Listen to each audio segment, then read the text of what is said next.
Kalau di pepatah Arab itu ada su'ul khuluqi yu'di. Perangai buruk itu menular. Oh iya benar. Sifat jelek itu Sifat lebih jelek mudah menular. Lebih mulai menular. Kalau yang baik itu harus diajarkan. Kalau yang jelek itu nggak diajarin juga menular. Gitu. Ntar dulu ya Man ya, Ijaz lagi kerja dulu. Terus aku ditinggalin. Sedih banget. Sedih banget. Aku jadi kayak ngerasa, oh ya, kok justru lebih dewasa Ijaz gitu daripada aku. Gitu. Jadi sebenarnya di situ juga jadi pelajaran buat aku bahwa ya bukannya ini mau aku membesarkan anak-anak aku sesuai fitrahnya dan sesuai ambisinya juga. Jangan kasih tahu ayah aku lagi sedih. Jadi aku datang, terus Ijaz itu kan sibuk. Aku berharapnya yang ada di otak aku nih ya, yang ada di otak aku. Aku datang ekspektasi emak ya kan, udah tuh dari Tasik, ya kan nyetir jauh capek gitu kan, menyengajakan gitu kan ya, aku tuh pengen ketemu Ijaz gitu kan ya.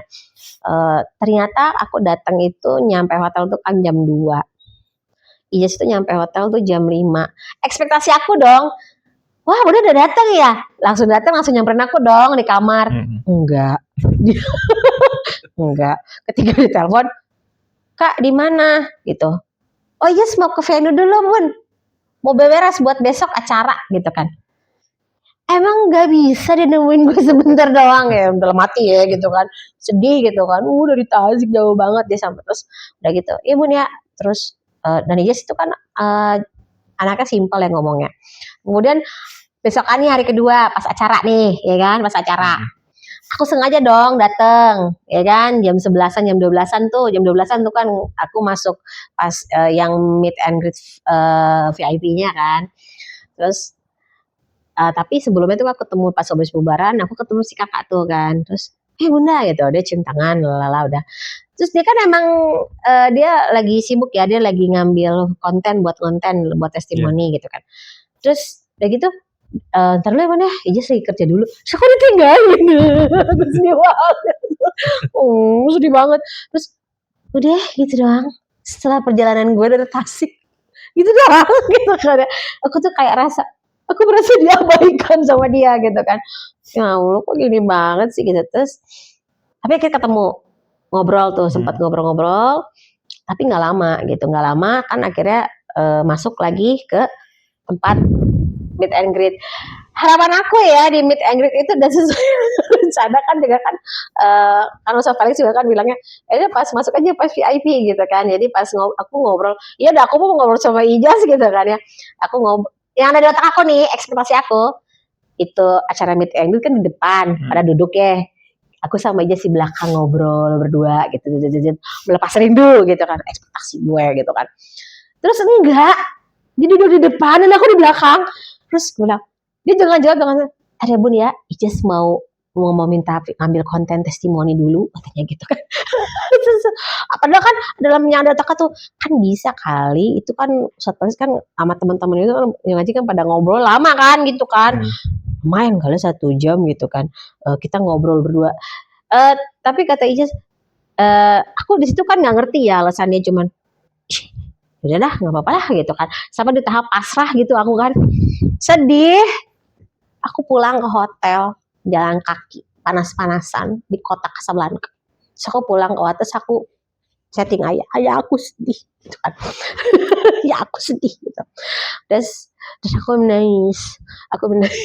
Udah gitu, aku di situ udah akhirnya sampai nggak punya, ya udahlah daripada aku kecewa lagi, aku nggak ke acara disconnect malam, aku di hotel aja, aku mau tidur istirahat. Udah gitu udah. Terus besok paginya baru si Ijaz telepon, hari terakhir itu justru setelah acara dia telepon, besok paginya subuh dia telepon, Bunda di mana? Ini Bunda habis beres sarapan gitu, udah di kamar.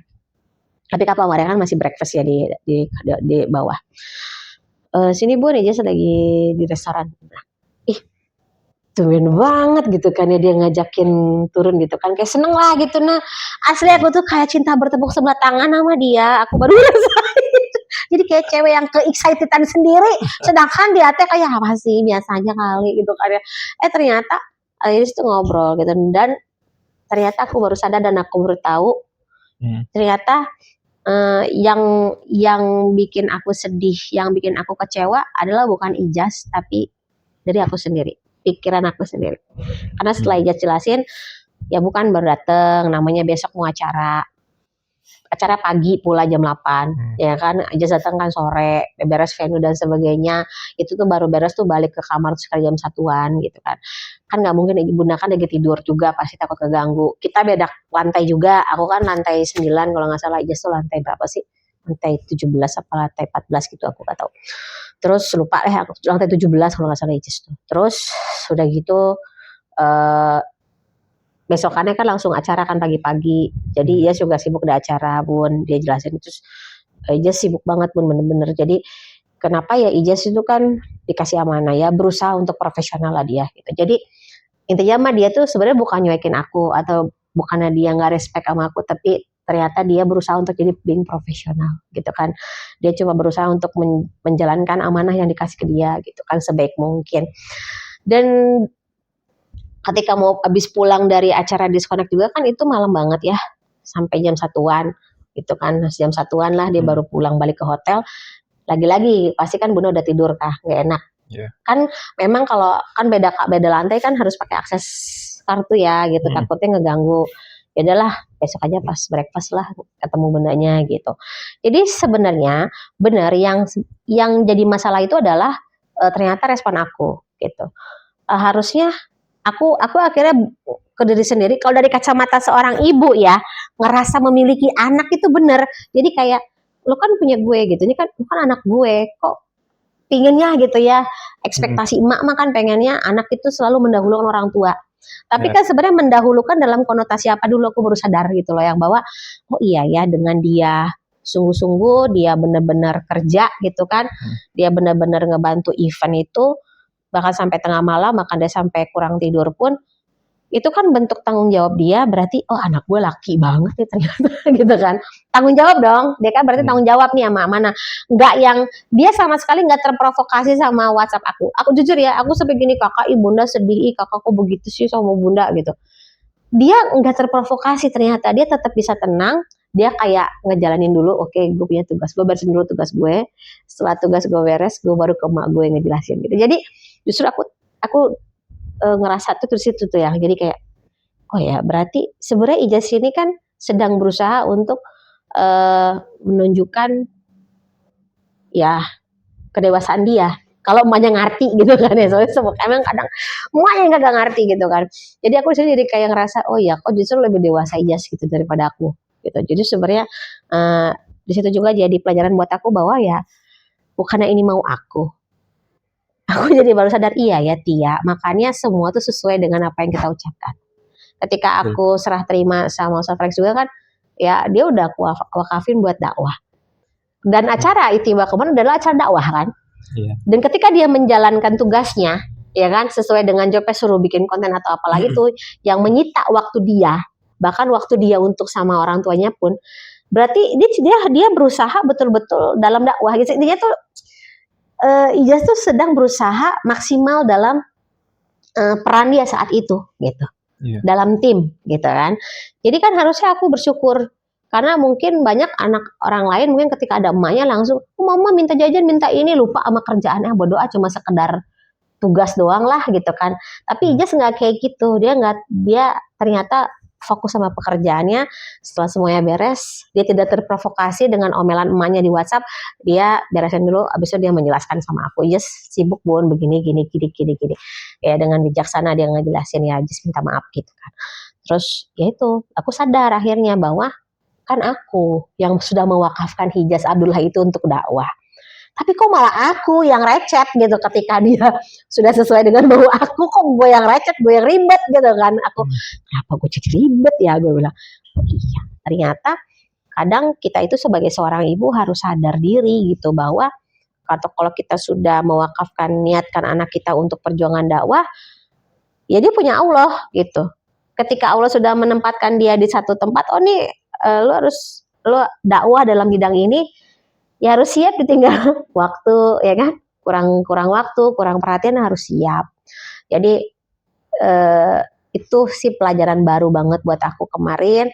Tapi akhirnya aku tersadarkan, justru aku disadarkannya sama Ijaz bahwa ya just nggak ngapa-ngapain. Apa yang harus aku bikin kesel dari dia? Nggak ada.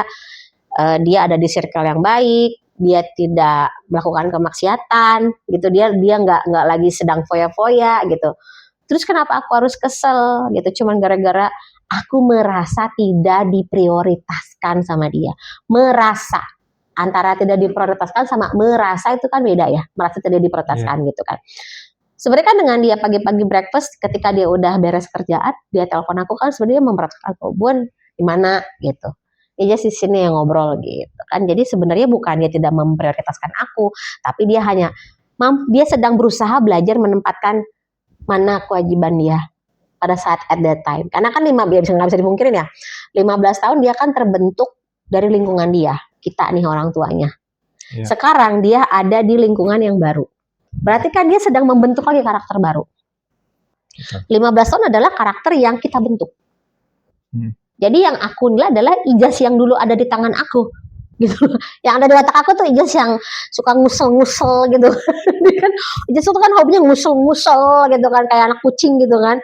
Kebayangan yang gitu kan, yang udah gitu kan. Terus tiba-tiba aku ketemu dia kemarin yang cium tangan, bentar dulu ya, Ijaz kerja dulu gitu. Kayak yang siapa dia?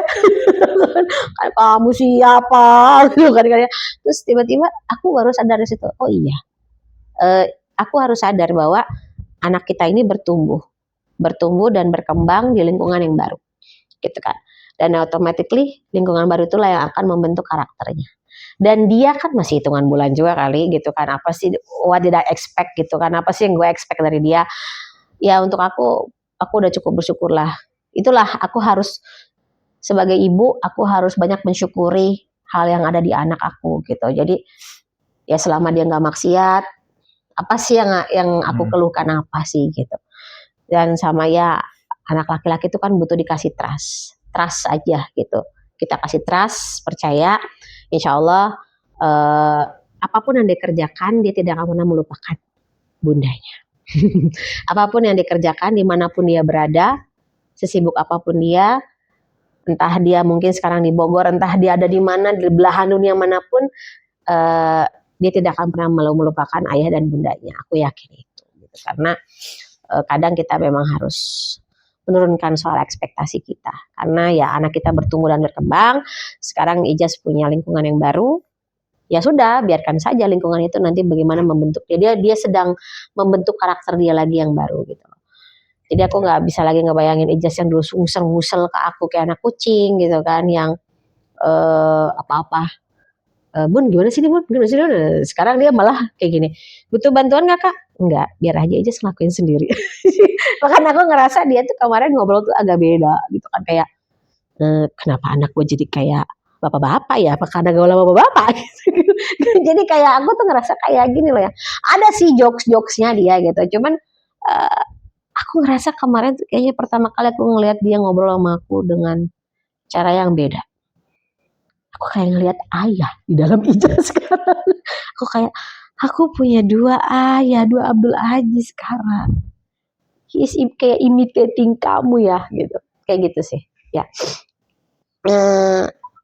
Itu sih pengalaman yang kemarin sih. Tapi ya itulah, aku banyak belajar dari Ijaz. Ternyata aku bersyukur. Aku justru harus bersyukur ketika dia menjadi seorang laki-laki yang tanggung jawab sama amanah yang diberikan. Harusnya aku bersyukur gitu. Jadi nggak ada hal yang bisa aku sedihkan. Dia tanggung jawab gitu. Dia bahkan bisa menyimpan untuk tanggung jawabnya. Ya kan para sahabat juga gitu kan. Bukan ketika mereka berjihad meninggalkan keluarga untuk dakwah Islam kan, bukan berarti mereka nggak cinta dong sama keluarga. Gitu. Iya, mereka tetap cinta.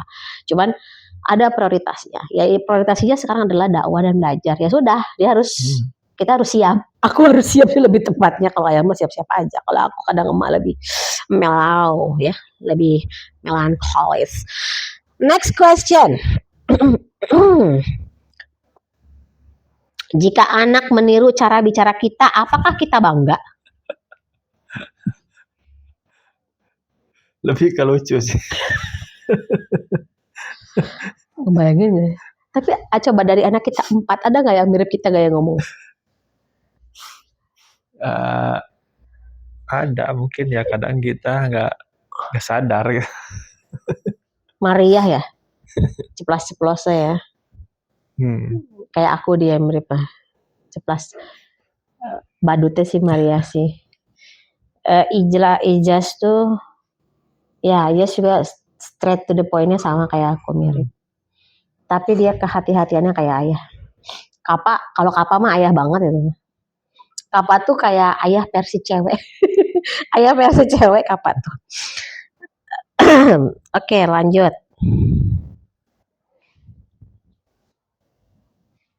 Apakah kita membesarkan anak sesuai fitrahnya atau ambisi kita? Sesuai fitrah tuh kayak gimana tuh?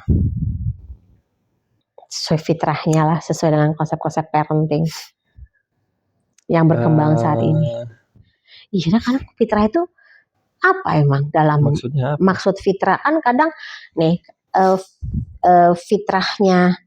fitrah dalam arti kata konsep parenting sekarang sama parenting Islam kan is totally different ya. Karena konsep parenting Islam dengan parenting sekuler tuh sekarang jauh banget. Kan sekarang ada parenting ke Islam-Islaman ya kan yang di wrapping ke Islam-Islaman padahal isinya totally sekuler gitu.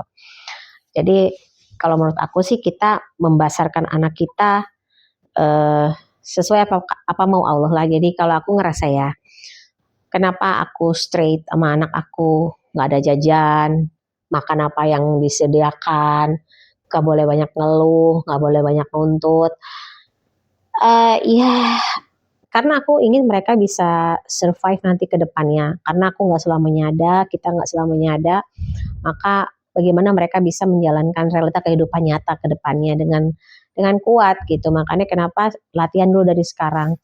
Makanya supaya mereka bisa apa ya, lebih kita ngajarin realita kehidupan lah sama anak-anak kita. Jadi kalau bilang sesuai fitrah atau sesuai ambisi, fitrah kita basicnya ya bagaimana Quran bicara, bagaimana mendidik. Ambisi kita pun bagaimana Al-Quran mendidik ya kan. Aku berambisi anak aku bisa menjadi the next Muhammad Al-Fatih, the next Fatimah Al-Fihri gitu kan, the next orang-orang hebat. Itu kan ambisi yang baik menurut aku. Ya kali kita punya anak, udah dia anak gue jadi apa aja bebas kan, nggak kayak gitu juga. Terus anak gue mau jadi tiba-tiba anak kita mau jadi Miss Universe kan nggak mungkin kan gitu. Konsepnya harus jelas dulu, fitrah dalam apa dulu dan ambisinya dalam fitrah itu fitrah dari kacamata apa dan ambisi dari kacamata apa. Kalau kita aku jelas untuk as a personally, aku membesarkan anak-anak aku sesuai fitrahnya dan sesuai ambisinya juga. Sesuai ambisi dan fitrah. Ambisi bagaimana aku berambisi anak-anak aku jadi istilahnya jadi berguna lah untuk dakwah Islam ke depannya gitu kan.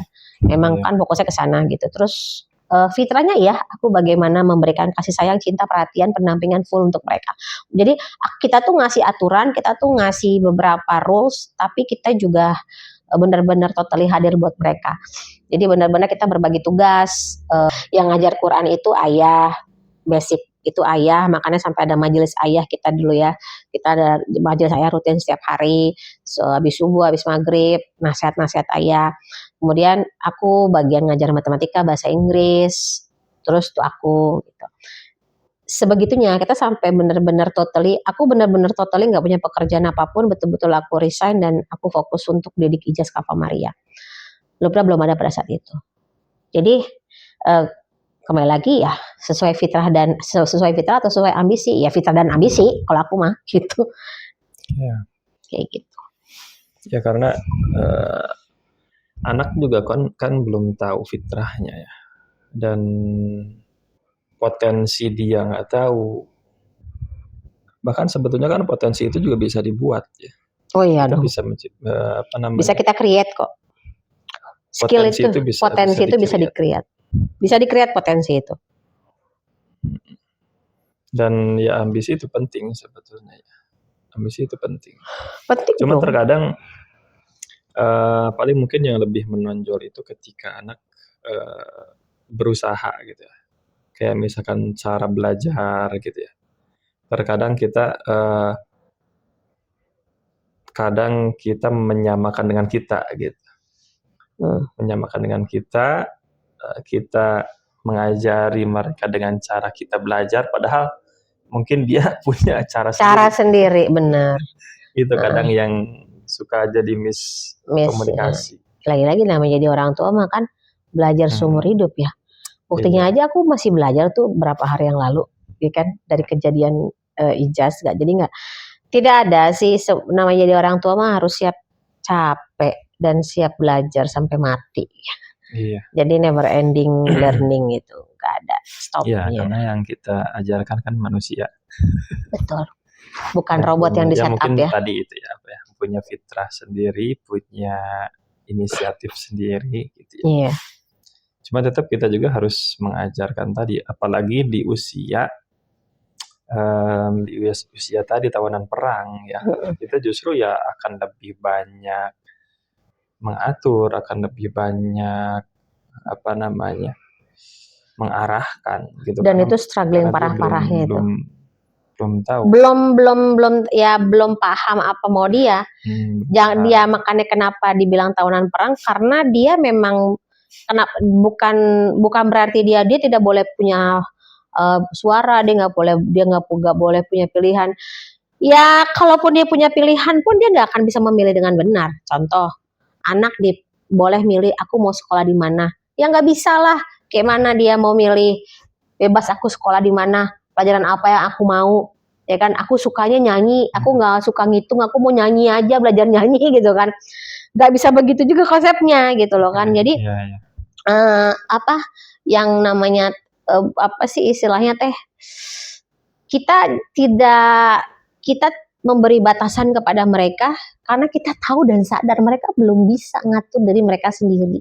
Bagaimana saya mempercayakan masa depan anak saya, kesehatan anak-anak saya.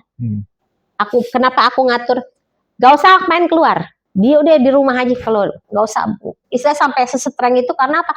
Aku tahu lingkungan sekitar aku tuh nggak bagus, Makanya lebih baik dia di rumah, stay di rumah, main di rumah. Akulah emaknya sebagai teman mainnya gitu. Karena aku lumayan sering joget dan nyanyi ya, aku sering konser di rumah gitu kan. Karena aku aku melarang karena aku tahu ini berpotensi merusak anak aku. Baik dari teman, lingkungan, itu aku batasin. Kalau aku tahu ini berpotensi. Karena anak-anak kan tetap masih umur segitu kan belum tahu mana yang baik yang benar, ya kan? Ikut aja. Masih jadi kayak spons lah, ikut aja. Terus kayak misalkan mereka mau pakai baju apa, mereka mau makan apa. Kalau aku biasakan mereka untuk milih-milih, apalagi anak perempuan. Perempuan itu kan biasanya cuma diajarin taat, samina wa ta'ana, kan itu kan. Cewek itu kan pintu surganya cuma laki, taat sama suami gitu kan. Dan ketaatan itu kan dibentuk. Taat itu kan karakter ya. Jadi buat aku tuh karakter, jadi dibentuk gitu. Karena ngacak dari sendiri aku mah gitu ya. Jadi oh iya ini begini dan bener konsep Rasul tuh nggak pernah salah, bener sih gitu kan. Jadi kenapa harus ada fase mendidik tiap anak? Oh fase 7-14 tahun itu adalah tawanan perang. Ya karena mereka belum bisa membuat aturan buat diri mereka. Dan mereka tidak bisa bertanggung jawab atas aturan yang mereka buat. Aku maunya main game terus. Aku nggak suka belajar, aku maunya main game. Ngikut tuh aturan mereka, main game. Tapi kan kalau mereka tidak siap dengan dampaknya, gitu. Konsekuensi mereka nggak akan siap. Tetap orang tua yang akan menanggung konsekuensinya, entah itu matanya sakit lah, entah ada pengaruh dari ada efek secara fisiknya, kesehatannya ataupun mentalnya. Ya itu kan tetap kita orang tua dan yang bakal ngadepin gitu. Makanya kenapa kita harus protek di usia tawanan perang itu, betul-betul protek gitu. Tapi proteknya juga nggak asal protek, nggak boleh main HP, nggak boleh main keluar, tapi emak bapaknya sibuk sendiri, nggak kayak gitu. Kita larang nggak boleh main keluar, tapi kita jadi teman terbaik buat mereka. Mereka nggak boleh main handphone tanpa pengawasan kita. Gitu. Mereka nggak boleh main handphone tanpa pengawasan kita. Jadi kalau dulu teh boleh nonton YouTube tutorial doang.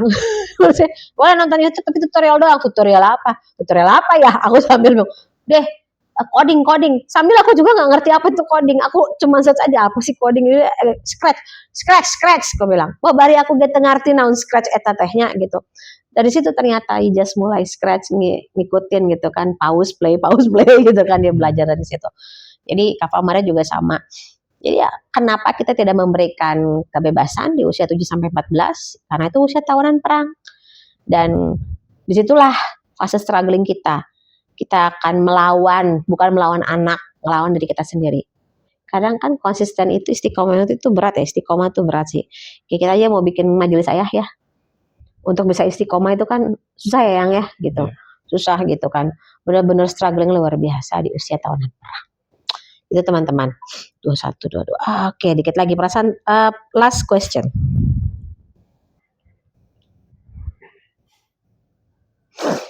Udah berapa menit?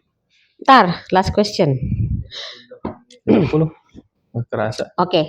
Jika hari ini hari terakhir kita bersama anak. Kalau hari ini adalah hari terakhir ayah bersama Ijaz, Kava Maria, dan Lubna. Hal apa yang ingin ayah sampaikan ke mereka? Apa ya? Hari terakhir.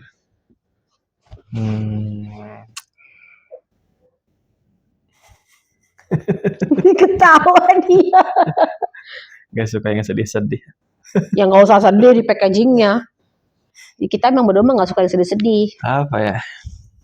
Ya standar aja lah. Bisa menjadi laki-laki yang bertanggung jawab, perempuan yang taat. Maaf, belum bisa menjadi ayah yang baik. Gak usah nangis. Nggak. Kalau kalian berharap kita berdua nangis, nggak bakal, kita gak bakal nangis. Karena kita udah berusaha untuk melo tapi susah ya. Karena kita berdua adalah tipikal yang kalau nangisnya di belakang aja, anak gak usah lihat. Itu aja. Itu doang. Itu aja. Oke. Kalau Bunda, kalau ini hari terakhir, apa yang ingin Bunda sampaikan? Untuk Ijaz, Bunda titip Kava, Maria, dan Lubna, titip sampai mereka selamanya gitu, titip segalanya, bukan hanya titip untuk perhatiin makan minum sekolah, tapi perhatiin, pastikan bahwa Kava, Maria, dan Lubna itu betul-betul terhindar dari api neraka, karena kan Ijaz itu jadi pengganti ayah nanti ya, walinya kan. Ya, wali itu kan bukan cuma sekedar ngasih makan, nyekolahin aja kan gitu, tapi benar-benar memastikan adik-adikmu itu terhindar dari api neraka. Pastikan mereka mendapatkan, mereka selama ketika belum menikah, mereka tunduk, taat, patuh sama perintah Allah. Pastikan mereka mendapatkan suami yang bertanggung jawab dan takut sama Allah. Pastikan mereka bahagia dalam kacamata iman. Bahagia dalam kacamata iman ya, bukan bahagia versi manusia. Bahagia dalam versi kacamata iman. Itu kalau buat pesan buat kakak Ijaz. Pastikan itu Kava, Lubna, mereka karena perempuan, kamu laki-laki satu-satunya, tanggung jawabmu besar, jangan jadikan beban, tapi kalau kamu mampu menjalankan ini, insya Allah surga buat kamu gitu kan ya, insya Allah gitu kan. Kamu jadi qawam itu, pemimpin itu pasti berat ya. Kenapa Allah pilih kamu? Karena Allah tahu kamu mampu, yakin pasti mampu, dan Bunda juga yakin kamu pasti mampu. Itu untuk Kava, Maria, dan Lubna, kalian perempuan, pastikan kalian menjadi perempuan yang mahal ya, dan pintar dan cerdas, dan yang paling penting taat, tunduk, patuh sama perintah Allah. Kalau one day kalian menjadi seorang ibu, menjadi seorang istri, jadilah istri yang taat, jadilah istri yang luar biasa. Kemudian kalau kalian jadi seorang ibu, jadilah ibu, benar-benar kalian harus jadi benteng pertahanan pertama anak-anak kalian. Jangan biarkan anak-anak kalian belajar ngaji, belajar baca, apapun itu dari orang lain. Pastikan itu semua kalian yang mengajarkannya. Gitu. Ya, kenapa Bunda bilang ini? Karena kan kembali lagi, jagalah keluargamu dari api neraka. Itu kan keluarga dulu kan, keluarga dulu yang harus kita perhatikan. Makanya I have to make sure bahwa Ijaz, Kava, Maria, dan Lubna bismillah bisa melakukan itu ya, dengan tentunya kan nggak simsalabim ya, sekarang juga Bunda sama Ayah sedang berusaha untuk hal tersebut. Itu sih yang pengen aku sampaikan. Ada sih terakhir apa ya selain itu, Gak ada deh, itu aja sih udah cukup. Udah cukup sih kayaknya aku bilang mah. Itu aja sih kalau dari Bunda, itu yang pengen Bunda sampaikan. Ya kalau kalau misalkan Bunda sayang Ijaz, ya itu udah pasti ya, sayang kapal Maria udah pasti. Jadi kalau kalian berharap ada air mata, tidak ada air mata. Di sini adanya semangat, kepercayaan diri, karena kami mau ketika kalian nonton kami entah di kapanpun itu, mungkin kami sudah tidak ada, kalian merasakan vibes positif ini nyampe kebahagiaan kami, betapa kami bahagia sekali memiliki kalian berempat gitu kan. Kalian itu benar-benar, kami benar-benar blessing banget, kami benar-benar wow dapat 4 anak yang luar biasa, dikasih kesempatan, maka I'm so happy. Itu sih, karena selebihnya kalau apa ya, selebihnya udah itu aja sih. Bunda mah nggak banyak mau, itu aja, tunduk taat patuh sama perintah Allah, titik. Dah, karena kan memang kita create anak-anak kita kan ya semuanya untuk kepentingan dakwah Islam ya, yang kita udah komit untuk itu kan. Jadi kita pun makanya ada bergerak dalam dunia pendidikan ya karena bagian dari dakwah. Kita mau bagaimana mencetak lah generasi-generasi ke depannya yang berbeda. Bukan hanya lebih baik, tapi harus berbeda daripada generasi kita sekarang. Kalau lebih baik kan cuma lebih baik sedikit ya, tapi kalau berbeda kan udah totally different, karena kita mau ngekat rantai rantai generasi yang rusak ini gitu kan, kita ganti dengan generasi yang berbeda. Itu aja mungkin ya teman-teman ya podcast untuk kali ini. Terima kasih sudah menonton ya, buat Ijaz Kafa Maria Lubna. Serang heo. Pokoknya Bunda sayang sama kalian.